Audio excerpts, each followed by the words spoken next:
শিবকে লোকেরা যে জিজ্ঞাসা করে শিবকে, ব্রহ্মসংহিতাতে তার উত্তর কি দেওয়া হচ্ছে? ক্ষীরং যথা দধি বিকার বিশেষ যোগাত সঞ্জায়তে নাহি তত পৃথগস্তি হেতো যা শম্ভুতামপি তথা সমুপৈতি কার্যাদ। শম্ভুকে শিব। তো শিব কি? শিবের সম্বন্ধে বলা হচ্ছে ক্ষীর মানে দুধ যেমন দই হয়ে যায়, তাই না? দুধটা অনেক সময় দই হয়ে যায় না? তো দুধ আর দইয়ের মধ্যে পার্থক্য আছে? আছে, একদিক দিয়ে আছে আরেক দিক দিয়ে নেই। দইটা, দুধটাই দই হয়ে গেছে, হ্যাঁ, কিন্তু দুধটা দই হতে পারে, দইটা দুধ হতে পারে না। বুঝতে পারলে? হ্যাঁ, এইটাই হচ্ছে একদিক দিয়ে মিল, আবার আরেক দিক দিয়ে অমিল। একদিক দিয়ে অভেদ, আরেক দিক দিয়ে ভেদ। তাহলে শিবকে দুধ যেমন দই হয়ে যায়, ভগবান তেমন শিব হয়ে গেছে। কেন? কোনো বিশেষ কার্য সম্পাদনের জন্য, সমুপৈতি কার্যাদ, একটা বিশেষ কাজ করার জন্য। সেই কাজটা কি? ধ্বংস কাজটা করার জন্য। ধ্বংস কাজটা ভগবান নিজে করে না। আরেকটা কি? এই জড়জগতের মহামায়ার সঙ্গে সম্পর্ক স্থাপন করার জন্য। ভগবান যেখানে দৃষ্টিপাত করলেন মায়ের প্রতি, তখন কি হলো? এই যে দৃষ্টিপাতটা, সেটা হচ্ছে শিব। ভগবানের দৃষ্টিপাত হচ্ছে শিব। আর এই শিব কার প্রতি? মায়ের প্রতি। কে? মায়ের প্রতি কি? মহামায়ের প্রতি কি বিষ্ণু? কে? শিব। কেন? কেন বিষ্ণু সরাসরিভাবে মায়ের সঙ্গে সংযোগ করবে না? কেন? কেননা মায়া তার বহিরঙ্গা শক্তি। মায়া ভগবানের বহিরঙ্গা, এই মহামায়া ভগবানের বহিরঙ্গা শক্তি। বহিরঙ্গা শক্তির সঙ্গে যদি সম্পর্ক স্থাপন করে, তাহলে সেটা বহিরঙ্গা থাকবে না অন্তরঙ্গা হয়ে যাবে? হ্যাঁ, সেই জন্য তিনি নিজে সরাসরিভাবে মায়ের সঙ্গে সংযোগ স্থাপন করেন না। তিনি শিবের মাধ্যমে শিব হয়ে গিয়ে মায়ের সঙ্গে সংযোগ স্থাপন করে। এই সম্বন্ধে একটা দৃষ্টান্ত এইভাবে দেওয়া যেতে পারে। হ্যাঁ, এই জড়জগৎটা কি? নোংরা জায়গা, তাই না? জড়জগৎটা নোংরা জায়গা। হ্যাঁ, তো নোংরা জায়গাটাকে তোমরা হাত দিয়ে ধরো না একটা গ্লাভস পরে ধরো? নোংরা জিনিস ধরবার সময় সাদা হাতে ধরো না, হাতে একটা গ্লাভস পরে নাও। ওই গ্লাভস পরা বিষ্ণু হচ্ছে Shiva. Did you understand that? When you deal with something dirty, do you directly deal with that? Do you pick it up with your hand? How do you do it? You put on a gloves, right? Similarly, Maya, this material nature is dirty. This material nature is a dirty place. Therefore, Vishnu doesn't directly deal with the material nature. He deals with as Lord Shiva.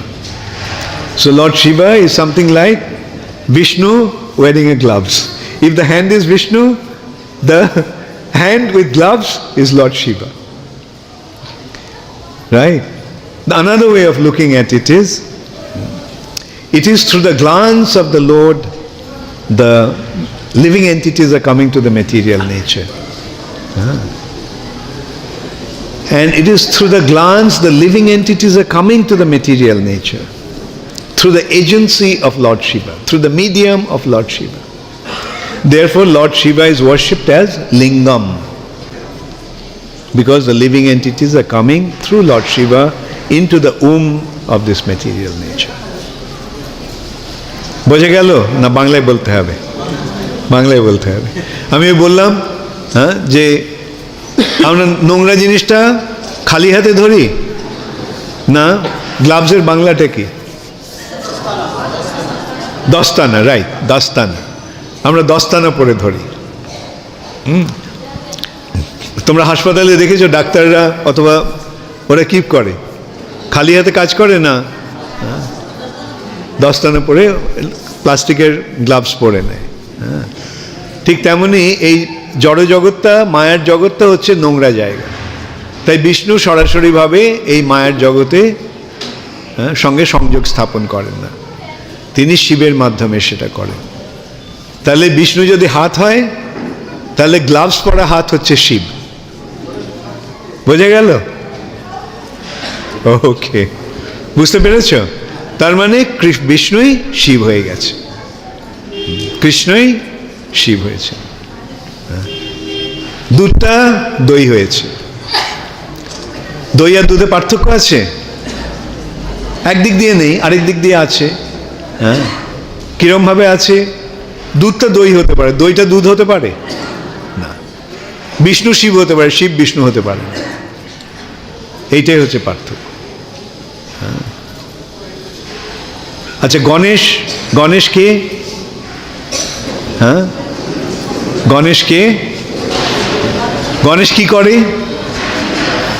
সিদ্ধিদাতা গণেশায় নমঃ, তাই না? এটা জানো তো সকলে, পড়েছ নিশ্চয়ই, দোকানে লেখা থাকে ওপরে, সিদ্ধিদাতা গণেশায় নমঃ। হ্যাঁ, গণেশ সিদ্ধি দান করে। গণেশ কিভাবে সিদ্ধি দান করার এই শক্তি অর্জন করেছে? যৎ পাদ পল্লব যুগং বিনিধায় কুম্ভ, তার মাথায় ভগবানের পা দুটি অবলম্বন করে। হ্যাঁ, তাহলে বোঝা গেল গণেশের এই যে শক্তি, ওটা কোত্থেকে আসছে? সিদ্ধি দান করার শক্তি। আচ্ছা, তোমরা বাঙালিরা সব দুর্গার খুব ভক্ত, তাই না? দুর্গাকে, দুর্গা সৃষ্টি স্থিতি প্রলয় সাধন শক্তি রেখা। হ্যাঁ, সৃষ্টি, স্থিতি এবং প্রলয়, এই তিনটি কার্য কে সাধন করে? দুর্গা। সেই দুর্গাকে ছায়ে বজস্য ভুবনানি বিভর্তি দুর্গা। দুর্গা হচ্ছে ভগবানের মায়ার ছায়া, যোগমায়ার ছায়া, মহামায়া।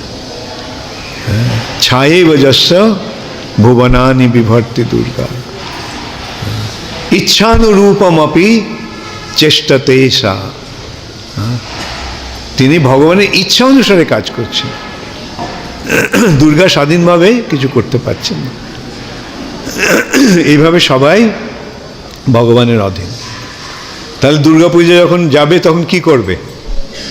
হ্যাঁ, দুর্গার কাছে কি চাইবে? ধনং দেহি, জনং দেহি, যশ দেহি, এইসব চাইবে? কি চাইবে? কৃষ্ণ ভক্তি দেহি। হ্যাঁ, কৃষ্ণ ভক্তি দাও। হ্যাঁ, এইভাবে আমরা কোনো দেবদেবীর প্রতি অশ্রদ্ধা প্রদর্শন করি না, কিন্তু যথাযথভাবে শ্রদ্ধা প্রদর্শন করি। হ্যাঁ, যথাযথভাবে শ্রদ্ধা প্রদর্শন করতে হয়। আমার সেই শ্রদ্ধাটা কি? তোমাকে আমি সম্মান করছি, হ্যাঁ, কৃষ্ণের সেবক সেবিকা রূপে, এবং তোমরা আমাকে কৃপা করো যেন আমরা কৃষ্ণ ভক্তি লাভ করতে পারি।